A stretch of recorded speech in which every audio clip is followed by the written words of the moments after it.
प्रिय छात्रों, आज हम लोग राष्ट्रकूट राजवंश के बारे में जानेंगे। दक्षिण भारत की राजनीति में राष्ट्रकूट राजवंश का योगदान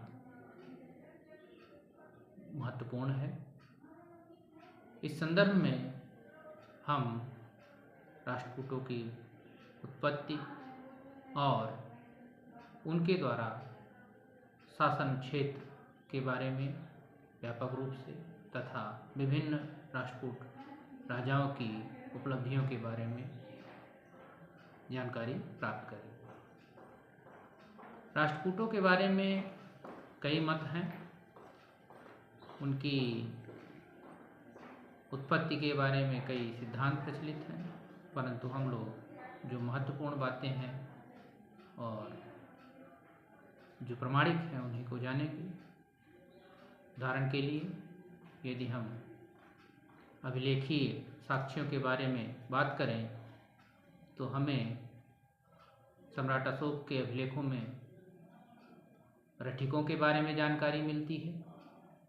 इसी तरह सातवाहन कालीन नानाघाट अभिलेख में महारठिक त्रैनकईरों के बारे में जानकारी मिलती है और कालांतर में इस तरह से और भी अभिलेख हमें मिले जिससे राष्ट्रकूटों के बारे में जानकारी मिलती है और वो इस बात को अपने अभिलेखों में जो बात के अभिलेख हैं राष्ट्रकूटकालीन उसमें प्रमुखता से लिखते हैं।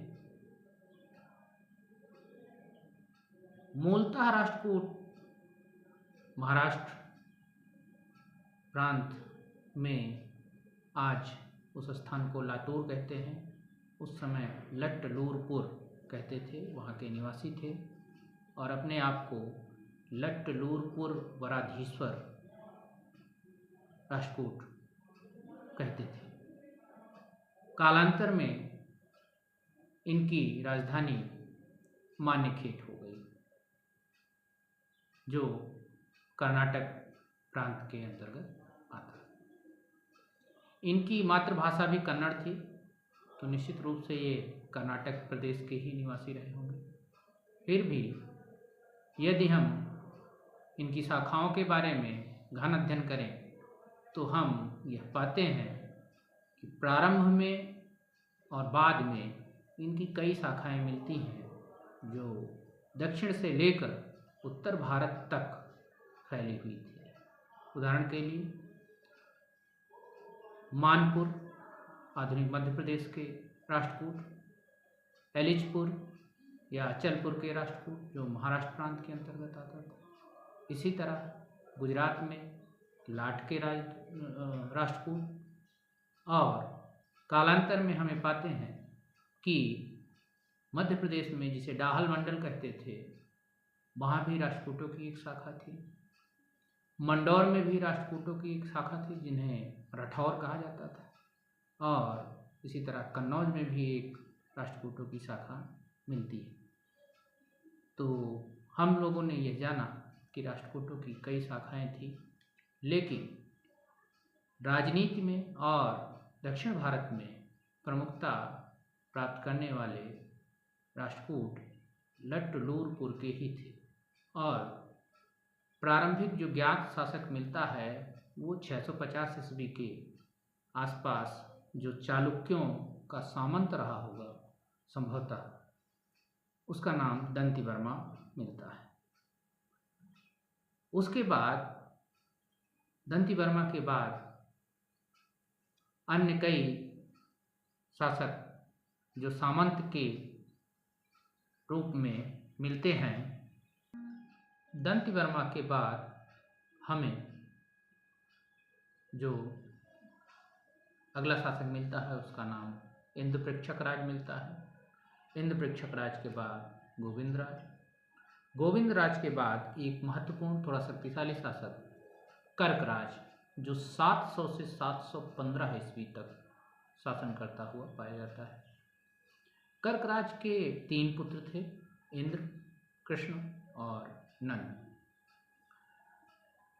कर्क राज के बाद स्वाभाविक सी बात है इंद्र शासक हुआ और इंद्र ने गुजरात का कोई चालुक्य शासक था उसके यहाँ आक्रमण किया और उसको पराजित कर उसकी कन्या से राक्षस विवाह किया।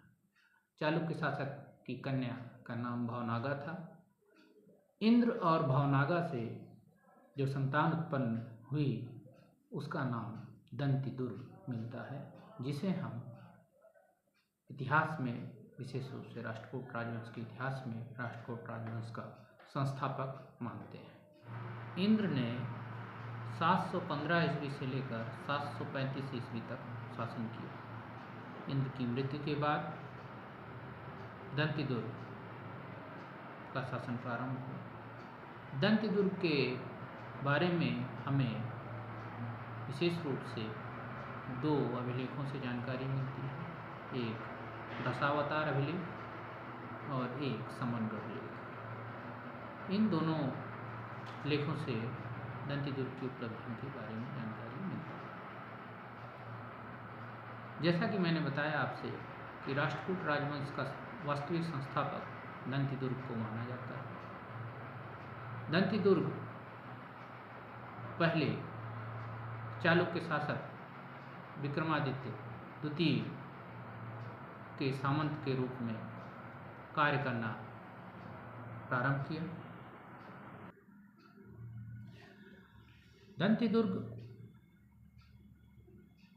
की सबसे पहली उपलब्धि के बारे में यदि हम बात करें तो विक्रमादित्य द्वितीय के शासनकाल में अरबों का आक्रमण दक्षिण भारत की तरफ हुआ।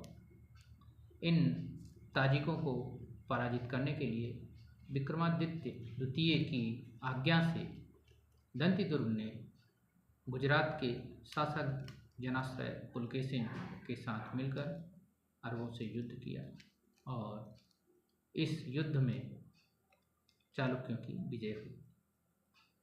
इस विजय के उपरांत विक्रमादित्य द्वितीय ने दंतिदुर्ग को खड़वालोक और पृथ्वी वल्लभ की उपाधि दी।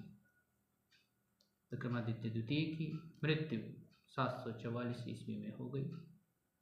उसके बाद उसका पुत्र कीर्तिवर्मा द्वितीय शासक बना। कीर्तिवर्मा सेना नायक की दृष्टि से कमजोर था और इसका लाभ दंतिदुर्ग ने उठाया। कालांतर में दंतिदुर्ग ने अपने आप को स्वतंत्र करने के लिए पूर्व और पश्चिम से अभियान शुरू किया।